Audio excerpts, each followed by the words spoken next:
I'm not of the opinion that all creepypasta is bad, or cringe, or whatever. Whether we're talking about Slender Man, or Jeff, undisputed classics like Been Drowned, or personal favorites like The Stranger Security Tape or The Russian Sleep Experiment.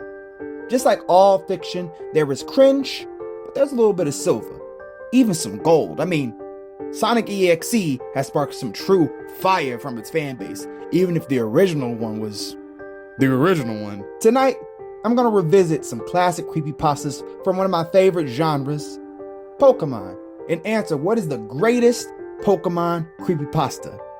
Disclaimer, this list is in no particular order, but my final rankings will be at the end, so stay tuned, and if I left your favorite one off, let me know down below. Don't forget to like and subscribe. Now, back to the yapping. Lavender Town Syndrome. If you've heard before, then you already know the reputation of Lavender Town, but you probably never heard of the Lavender Town Syndrome story. See, allegedly, back in the 90s in Japan, the original versions of Red and Green had sonic binaural frequencies that when played caused depression, illness, and even the kids that played Pokemon. The music of Lavender Town has always been seen as the de facto spooky music for the franchise. And I agree that Lavender Town is uncomfortable. For me, it was always my least favorite place to be as a little kid. The music was disturbing, but at the same time, I think the music was worse in Pokemon Tower. If we're talking about where I don't want to be in a game, Lavender Town is uncomfy, but Pokemon Tower made me stop playing because I was so scared as a kid. Now, in terms of creepypasta, this one even had an expanded version where they gave it even more legitimacy. They were trying to throw in some facts, some figures, some statistics to make you really believe that this was true. But there was just one little fact straining credulity, and that is, if this actually happened, we never would have heard of Pokemon. It would have been some mysterious game. You think they're going to bring a game franchise that is associated with kid suicide on a mass scale to America? Bro, in the 90s? Please. But leave that little fact aside. This is actually a pretty good story. You know, a nice little, hey, did you hear? Kind of creepypasta kind of thing. Kind of campfire story kind of thing. And I likes that. Pokemon Creepy Black. Now this one had a name change. It used to just be known as Pokemon Black, but that was before we officially got Pokemon Black, so they had to switch this around to Creepy Black. Now this is the story of a ROM hack collector going from yard sale to yard sale, getting all kinds of little ROM hacks and legendary games from back in the day. And then he comes across a Pokemon cartridge that's black. So he gets it, and it has a secret Pokemon on it called Ghost. Now, Ghost has a special move called Curse. No, not that one. And then he uses it on a Pokemon. That Pokemon disappears from the game. Even during a trainer battle, that trainer loses that Pokemon slot. So he goes through this game using this overpowered Pokemon, killing trainers, Pokemon, going crazy. And by the end of the game, he's an old man, and he's confronted by all the Pokemon and trainers that he cursed with Ghost. And then Ghost finally battles him and then kills him. Now, as far as creepypastas go, especially within the realm of Pokemon, this one is limited by the fact that so many of its sons stole its verses bar for bar. Pokemon Creepy Black really was Soldier Boy. Pokemon Creepy Black really was him, her, it. It was the original of the super oopa duper spooky. But it don't get that credit that it deserves because everybody else started doing what it was doing. I like that it used the gameplay mechanics to make you feel bad. But at the same time, you're already kind of playing Pokemon Creepy Black every time you play Gen 1 because there's no rebattle feature in Gen 1. So any Pokemon you faint is already dead. Any trainer that you battle, you can't rebattle them again. I mean, aside from your rival, but we ain't talking about your rival. And even then, by the end of the game, you can only take on the Elite Four, and that's it. So it's a little bit more finality behind it and making the player deal with that weight of what they did. I'm always going to give you bonus points for that. Wally. Taking a break from Gen 1, this is a story that I don't hear people talk about nearly enough. Wally is one of your rivals from Gen 3. And he's a cute little guy. A little sick, but always trying his best. And you have to beat him every time you face him. The game just can't progress if you lose. So this story takes place after our narrator has gotten a copy of their Gen 3 game, seeing their old team and deciding to, see what it's like for old time's sake. But then they get a call from Wally who's like, Slide, come through. Petalburg. He gets to Petalburg and everybody's mourning. They're saying how Wally passed. Wally's mom even blames you for Wally passing, saying, why couldn't you let him win just once? So you feeling a little bad, or at least our narrator is, and then you get challenged by his ghost. And our narrator beats the ghost out of curiosity, but the ghost blames him and says, why couldn't you ever let me win? Then he fades away, and the mom starts screaming at the player, and that's the end of the story. Now, for a ROM hack, this is good. It's a nice little wink at the player. Hey, maybe you should be nicer to your NPCs. Maybe you should let other people play. You remember being a little kid. You always wanted to win. You had that friend who could never beat you. What was it like when you couldn't beat somebody? See, the reason why I really like the Wally story is it really does get you to sympathize with somebody. Because Wally is just a little cutie pie. You want to be nice to Wally, or at least I wanted to be nice to Wally. But the mechanics of Pokemon didn't let you be nice to Wally.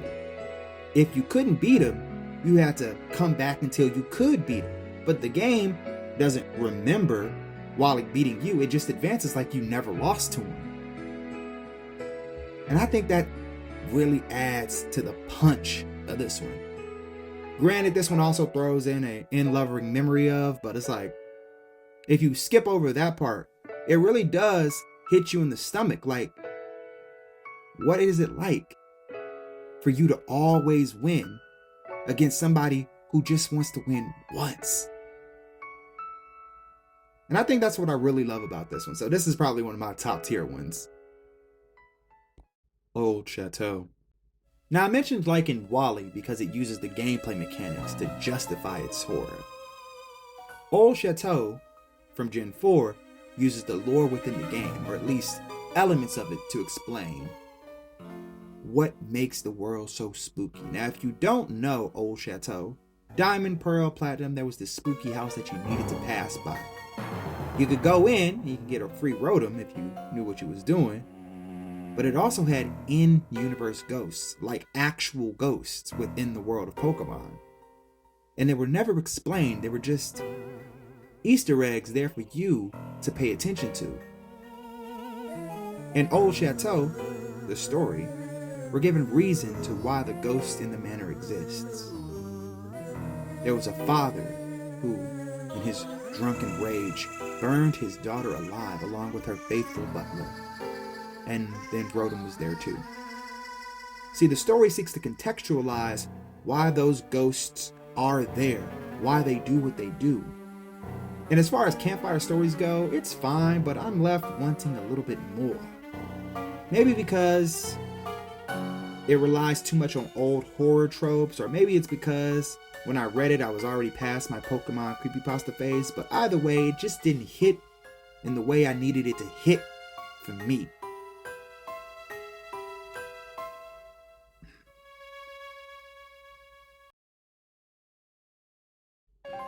Death shines like a candle. Generation 5 is my favorite generation of Pokemon, bar none.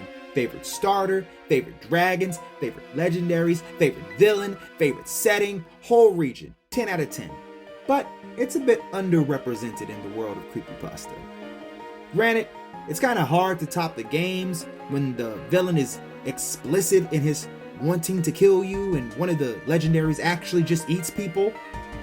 Not to mention the ghost type Pokemon in this one are a lot darker than they were in previous generations. Litwick, for example, is a Pokemon that is stated to drain the life force from people in its Pokedex entry. And it's even shown in the games that it will drain trainers just being around it. If you don't catch this trainer in one of the areas of Gen 5, she just kind of disappears. But she shows up okay in the Pokemon Center if you speak to her. It's a nice little Easter egg in the canon. But this story seeks to give a expanded example of the nature of Litwick. We're introduced to Mina, not that one, and her duo. They're lost and they come across a Litwick who tries to show them out. But as they walk around, they start losing energy. Eventually, the duo passes away, and Mina, losing more and more energy, soon joins it. It's an okay story. In my opinion, though, the ending explanation where they give Litwick a little bit more personification is too much. But what is there has some potential. Lost Silver. Last but certainly not least, and this is where I'm going to need you to hear me out the most that you've ever heard me out, is Lost Silver. It's the story of Gold after he's beaten Red. He's beaten the Pokemon League, and we're left wondering what happened next. And it gets very existential with you. You start off, he's trapped in whether it's the Tin Tower or the Bellsprout Tower. It doesn't really matter because everything's off. As you explore further, you can check your Pokemon. It's all unknowns. They spell things out for you, and that gets a little tropey to begin, but as you play through further, it's not just about spelling out, literally, what you should be feeling or what you should be doing. Instead, it's about how the game coaches you into, leads you into further dread. Whether it's the decaying sprites, whether it's the tragedy of what's going on with the player character, the story really guides you through that feeling of being forgotten. And when we think about existentialism, right? Oftentimes we're thinking of much more serious works, much deeper works. But I think that's what I love about Lost Silver, because it really does encapsulate all of those mature themes in a story about Pokemon. What I think I like more than everything is the meta of it, because you play through as Gold, but Gold doesn't really exist as a character anymore. We have Ethan, we have Jimmy, but Gold has been forgotten. Red comes back. Ash has been around forever. Gary, Blue, they come back. There's been remakes where you've gotten to see Dawn, you've gotten to see Ethan, you've gotten to see everybody other than Gold and Chris. And I like that. I like that weight that it puts on you. That what do you do when you're gone? What will you be when nobody remembers you? That's heavy. So now we can go ahead and move into our rankings. But before we do that, let's do some honorable mentions. These are a few that I know y'all were going to ask me about if I didn't mention them, but this is why I didn't put them on my list. Starting off with Blue's Raticate. Listen, it's a good theory. It's not really creepy. It's sad, but it's not creepy. Ash's Coma Theory. I'm going to tell you point blank period, I hate this one. This is the worst kind of fiction to me. Where you do a Saint Elsewhere ending where it's actually, they were all a fantasy. Terrible Pokemon war theory. Oh my god, I hate Pokemon theories so much sometimes. But this is probably like the least offensive one. Like, yeah, there was a war, and that's why none of the old guys are around. That's why it's all kids and women and old people. And it's like, whatever. I mean, theories are mid for creepypasta is all I'm gonna say. Buried Alive is another story. It has a lot of the same cliches with Pokemon creepypastas of the time. It's set in Lavender Town. There's a secret monster. It's hyper realistic. There's a ghost that when it beats you in the battle, it eats you. And then it's, come on. We've been here before. White Hand. Now, I did a video on Pokemon gods and I spoke about the fake mons that never would have been approved for Pokemon. And this is just that. The short story is whatever. I mean, when you start getting into the descriptions of how the muscles and stuff are coming off of the hand, it just kind of reads like Buried Alive, but like worse. Then you get into Runes of Alph. And like, I want to love this one so much. Because I always thought the Unknown were a little creepy, especially when they hijacked the radio and such. It just put me on edge. But there's nothing here. I mean, spooky images and the tracks of the music is... It's nothing there, baby. And honestly, the story ruins it for me. I mean, it just makes it boneless Lavender Town. And I don't want boneless Lavender Town. Last but not least, we got to talk about Easter Egg, Snow on Mount Silver. Now, this one, if we're really doing a ranking, it will be hard for me to excuse not mentioning this one. But I can't put this one on my list for the simple fact that I already got a representation from Gen 2 that does similar narrative things that this one does, and it's kind of redundant. I mean, if you're going to put this one versus Lost Silver, each has their ups, each has their downs, and my personal bias is towards Lost Silver. But that's not to say that Snow on Mount Silver is bad, it's just to say I'm going with Lost Silver.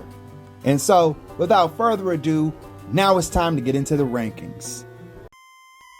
So, at the bottom of my list is Death Shines Like a Candle and then Old Chateau. Think of them as 6 or 7 or 7 and 6 or however you want to rank them personally. Me though, they're fine. You know, I like lore explorations, but they don't really have much impact on me. Not to mention both of their endings kind of leave me wanting more. They just don't give me the spooks, you know? Now next up, controversially, I know, Creepy Black. Look, sorry to the GOAT, but it just doesn't hit me with that emotionality, you know? It aged perfectly for what it was, but it's just not that for me, you hear me? Then, we gotta go into Lavender Town. Look, I'm biased by the expanded lore, by the overabundance of it, but at the end of the day, Lavender Town is Lavender Town, and baby, the music is just good at what it needs to do. It's not credible by any means, but it's still good. Next, at number 2, I gotta give it to Wally. Look, it's a little ham-fisted at the ending. I do not disagree with you. But making the player feel responsible for the outcome of their actions, just dropping that weight on your shoulders, that's always good to me.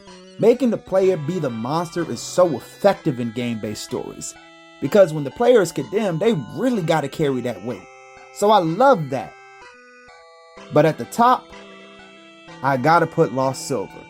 I feel Lost Silver does better than any other story in its genre make you deal with the weight of your existence. Not just as a Pokemon player, but as a person, as a sentient being. That dread of one day all your accomplishments are gonna be nothing. You're just gonna fade into the past and not even be remembered as a name. That's heavy. That's deep. That hurts. That's horror. That's terror right there. But again, that's just my take on what's the best Pokemon creepypasta. What do you think? Comment down below and let me know. DUN, and I'm done yapping. Deuces.